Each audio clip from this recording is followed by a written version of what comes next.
আমাদের যে সংগঠন আছে তার মধ্যে ছাত্র সংগঠন, যুব সংগঠন, স্বেচ্ছাসেবক এবং কৃষক দল। আমাদের কৃষক দলটা অত্যন্ত গুরুত্বপূর্ণ দল হিসেবে আমি মনে করি, কারণ বাংলাদেশের মানুষের মধ্যে সংখ্যা বেশি কি কৃষক। শতকরা কত জন? শতকরা 80 না, এখন 70 জনের মতো। কারণ জমি জমা এখন কিছুটা হয়ে গেছে, বাড়িঘর হয়ে গেছে, জমি কমে গেছে, অনেকেই শহরমুখী হয়েছেন, অনেকেই আবার জায়গা জমি ছাড়িয়া এখন ছেলেরা বিদেশ আছে, কৃষিকাজ করেন না। এরকম এই যে এত করে আমরা হিসাব করে দেখছি পরিসংখ্যান অনুসারে যে শতকরা 70 জন কৃষক। যে দেশে 70 জন কৃষক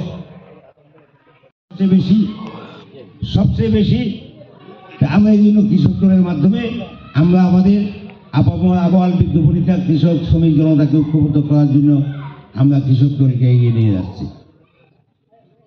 প্রিয় উপস্থিতি, আপনারা লক্ষ্য করবেন, আগেই বলেছি আমরা ক্ষমতায় নেই, তারেক রহমান সাহেব বাংলাদেশে নেই, ডক্টর ইউনূস প্রধান উপদেষ্টা। কাদের মাধ্যমে, কাদের আন্দোলনে, কাদের শ্রম ঘামে? আমাদের, আপনাদের ছাত্র জনতা।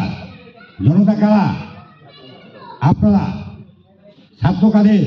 আমাদের, আপনাদের সন্তানরা। আপনাদের সন্তানরা জীবন দিয়ে চকাতরে। শুধু জুলাই আগস্টেই নয়, আমাদের দীর্ঘ 15-16 বৎসর আমাদের চাঁদপুর জেলায় 23 জনকে খুন করেছে শেখ হাসিনা, এই নিবুমণি।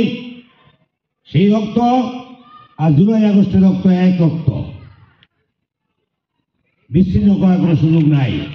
আমরা শেখ হাসিনাকে ধাক্কাতে এমন নাড়িয়ে ফেলেছিলাম, ছাত্র জনতা রাস্তায় নেমে বিএনপি সহ একটা ধাক্কা দিয়ে ফেলে দিয়েছে।